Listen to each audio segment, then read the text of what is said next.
Hola, ¿cómo estás? Muchas gracias por la atención que le das a mi canal y a este vídeo. Y bueno, hoy estoy grabando este vídeo desde el automóvil.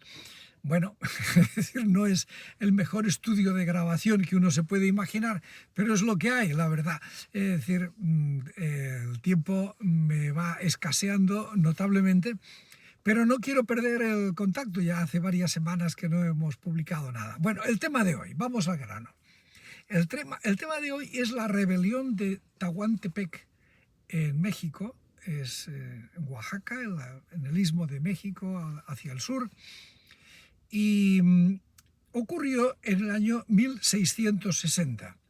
Es una rebelión francamente interesante, es decir, porque nos dice muchas cosas, además de las que nos puede decir cualquier otra rebelión, ¿no?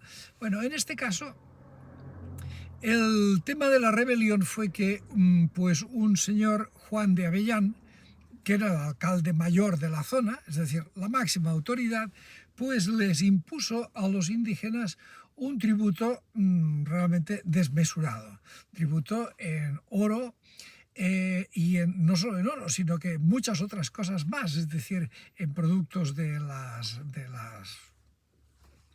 granjas, de las pequeñas propiedades que tenían, gallinas, cerdos, mantas, trabajos, etcétera, etcétera.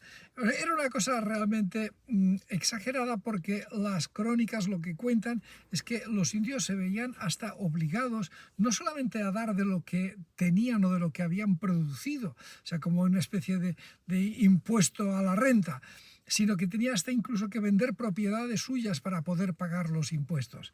¿Esto qué es lo que nos dice? Lo que nos dice es que el señor Juan de Avellán era un perfecto sinvergüenza, porque en general, y esto lo digo yo después de haber criticado muchas veces al Imperio Español, en general los impuestos no eran exagerados, no eran una barbaridad. Pero, claro, en aquellas latitudes tan lejos de todo el mundo, pues cada corregidor, cada alcalde mayor, cada virrey hacía lo que le daba la gana, literalmente. Y entonces, aunque los impuestos mandados por la corona eran razonables, cualquier cosa que signifique razonable, cuando algunos de estos señores se volvían locos de la pura codicia, porque iban a América a enriquecerse, no a generar una colonia, no a hacer algo bonito, no, iban a hacerse asquerosamente ricos, no ya ricos, sino con demasía, porque incluso habían tenido que pagar por conseguir el cargo que les habían dado. El señor Juan de Avellán, para ser nombrado alcalde mayor, tuvo que haber pagado una buena cantidad de dinero. Entonces, a continuación, ¿qué es lo que hacía? Pues recuperaba la inversión, y con una ganancia pues que podía ser del 1000% o del 1000 por 1. Unas brutalidades.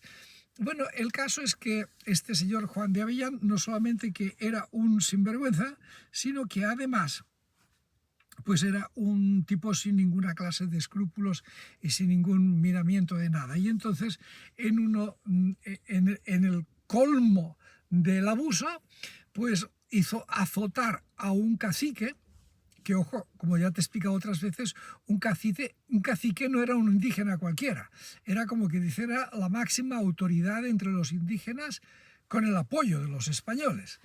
Entonces, pues hizo azotar a un cacique de un área determinada, porque no había entregado la cantidad que se suponía que debía haber entregado.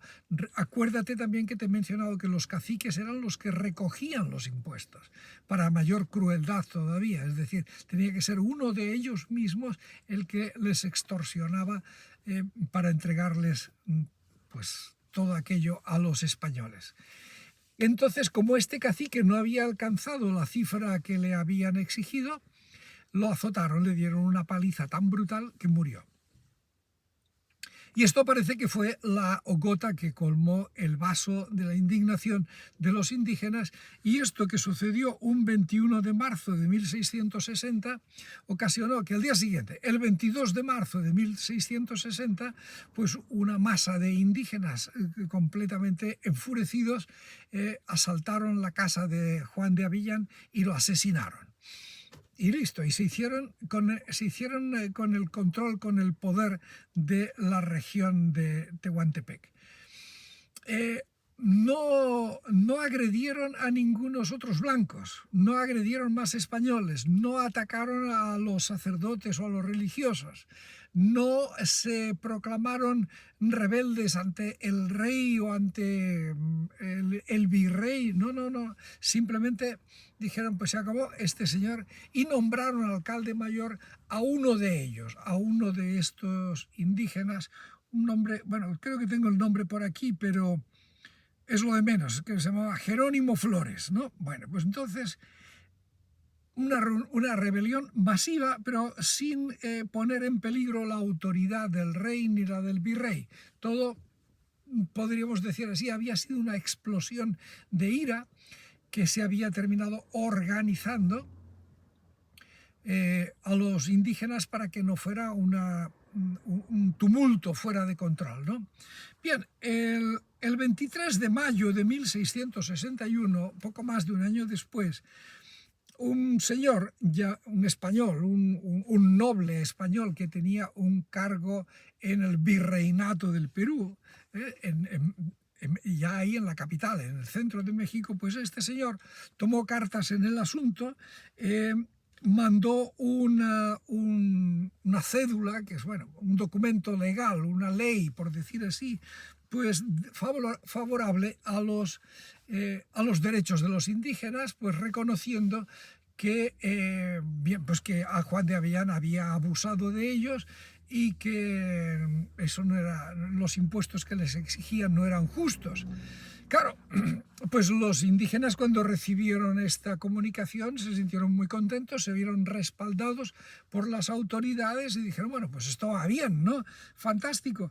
El señor Juan Francisco Montemayor y Cuenca, que es el autor de esta cédula, pues apareció allí en la zona, llegó desde Oaxaca y fue recibido, vamos, con entusiasmo y con alegría por todo el mundo, porque bueno, se acabaron nuestros males, ¿no?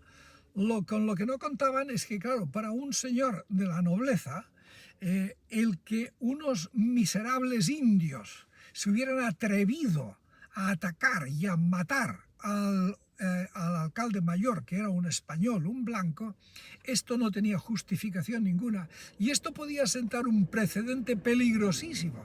Con lo cual, aprovechando que fue recibido con tanto entusiasmo, mandó a detener a todos los líderes de la rebelión. No solamente a uno, a todos. Es decir, porque ya digo que se habían organizado. Y para que no se les volviera a ocurrir hacer lo mismo, los ejecutó de la forma más bestia que se le pudo ocurrir. El tal señor Jerónimo Flores fue descuartizado, pues los que menos fueron torturados salvajemente, azotes, palizas, cárceles, golpes, lo que quieras, ¿no? A las mujeres incluso pues se les arrancó el pelo, se les cortaron las orejas. Bueno, fue un escarmiento absolutamente brutal. Cuando más tranquilos, más contentos y más animados estaban los indígenas, para que les quedara en claro de que hiciera lo que hiciera, ningún blanco se podían rebelar de esa forma. Es decir, si lo hubieran hecho blancos, si hubieran sido los blancos los que se rebelaban, todavía hubiera podido ser aceptable. Pero que los indígenas hicieran esto, imposible. Con esto, pues te das cuenta de cuál era el nivel brutal de represión y de racismo con el que se manejaban las cosas en el virreinato de la Nueva España. Y en todos los demás virreinatos igual. Es decir, el señor Juan de Avillán podría haber sido un personaje excepcionalmente bestia y estúpido, pero bueno, el clima era ese, es decir, que a nadie se le ocurriera pensar que los indígenas podían tener el derecho a rebelarse contra un tirano, ¿no? En absoluto, es decir, era el sometimiento y les quedó muy claro. No se volvieron a sublevar nunca más hasta ya entrados en la República, muy entrados en la República. Pues nada, con esto tienes otra prueba más de las mentiras, las manipulaciones, los embustes, las tergiversaciones de la leyenda rosa. Y nada, yo he hecho mi parte del trabajo, ahora te toca a ti decidir qué es lo que haces con esta información y con este video. Haz lo que tú quieras, pero yo creo que lo mejor que puedes hacer es difundirlo, porque queda claro que a la leyenda rosa no le interesa que estas cosas se conozcan, y a ellos les viene muy bien. No solamente por curiosidad histórica, sino también como fundamentación política de cosas mucho más repulsivas, que otro día te las contaré. Bueno, pues nada más, gracias por tu atención, cuídate, seguiremos hablando, sé feliz y hasta pronto.